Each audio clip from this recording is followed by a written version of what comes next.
இந்த வந்துட்டியான் பாருங்க ஆடு அமீர் சனாதனா சமத்துவம் சொல்லிட்டு வந்துட்டியா நமக்கு அறிவுரை சொல்ல. இதே மதத்திலே 1000 பிரச்சனை இருக்கு. இளையராஜாவை கருவறைக்குள்ள விடல. இதே சனாதனம். இந்த சனாதனம் இருக்க நாட்டுல சமத்துவம் எப்போ பிறக்கும்? இதெல்லாம் ஒரு நாடா அப்படின்னு வந்து கிளம்பிட்டியா வந்து அமீர். சரி அமீர், இது தெரியுமா? இங்க பாரு, இதப்பா இந்த நாட்டுக்கு போறியா? பாட்டு படிச்சிருக்கு. கிஜாபு போடலையா, மண்டையில அந்த துணியை வச்சு கூந்தல் இதை மறைக்கலையா, கைது பண்ணிட்டாங்கப்பா ஈரான்ல. ஓ நாட்டில், ஓ ஈரான்ல நீ சொல்றீல சரியத் சட்டம் அது இருக்க நாட்டில் கைது பண்ணியிருக்காங்க. எதுக்கு? பாட்டு பாடுற கைது பண்ணியிருக்காங்கடா கிஜாப் போடலன்னு. நீ சொல்ற பெண்ணடிமை, சமத்துவம், சமூக நீதி, ஏற்றத்தாழ்வு வச்சுடா. இதை பாரு வாக்கிங் போனதுக்கு வாழ்க்கையே போச்சுடா. வாக்கிங் போனதுக்கு வாழ்க்கை போச்சு. வாக்கிங் தனியாக போனாங்களா? ஏன்னா தனியாக வாக்கிங்காக வர தலாக்குன்னு சொல்லியிருக்கியான். எங்கே? மகாராஷ்டிராவில் கல்யாணம் முடிச்ச பொண்டாட்டியை வரட்டி விட்டியான் வாக்கிங் போனதுக்காக.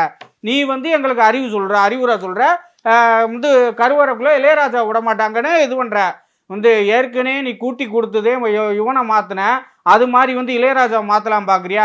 இளையராஜாவே ஒரு கடவுள்ரா, இசை வேந்தன்டா, இசை அரசன்டா, இசை தாய்டா, இசை கடவுள்ரா, அவரு இசை நானிடா.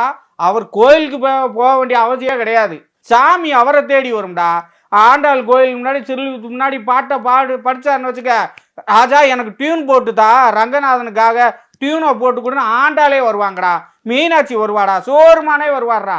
இவன் வந்து பேசுறியான் இளையராஜா விடலை. இந்த சம்பவம் நடந்தது நேற்று சாயந்தரம் 6:30க்கு நடந்திருக்கு. அவர் உள்ள வராரு. மொத்தமாக ஜிஆர் கூட 2-3 ஜிஆர் கூட பின்னாடி ஒரு பாதுகாப்பு அதிகாரியோட வந்து நடந்து போறாரு. யதார்த்தமாக பேசிக்கிட்டே வந்து அந்த அர்த்த மண்டபத்துக்குள்ளே போயிட்டாரு. அந்த அர்த்த மண்டபம் வந்து குலசேகர ஆழ்வார் படி இருக்கான். அந்த படியை மிதிக்க கூடாதான், படியை தாண்டிதான் போகணுமா.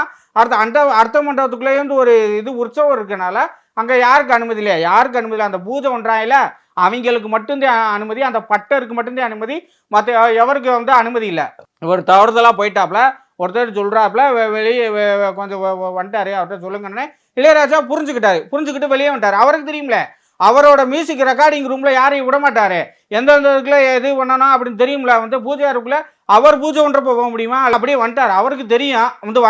வந்து நின்று சாமியை கும்பிட்றாரு. அதுக்கடுத்து 7:45 ஒரு நிகழ்ச்சி நடக்குது. அதில் எவ்வளோ சந்தோஷமாக இருக்காருன்னு பாருங்க.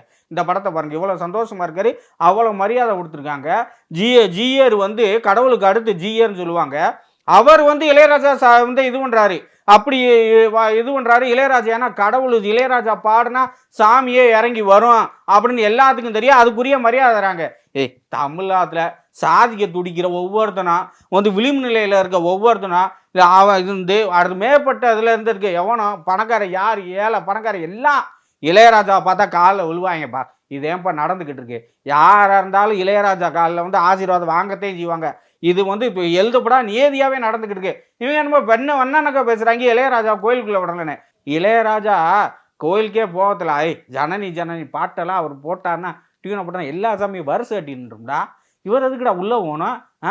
வங்கத்தனமாக பேசுகிறாங்க. இதுக்கு அமீர் எதுக்கு பேசுகிறா? அமீர் வந்து இதெல்லாம் பேசலாமா? வந்து பள்ளிவாசல் கூட விழுவியா?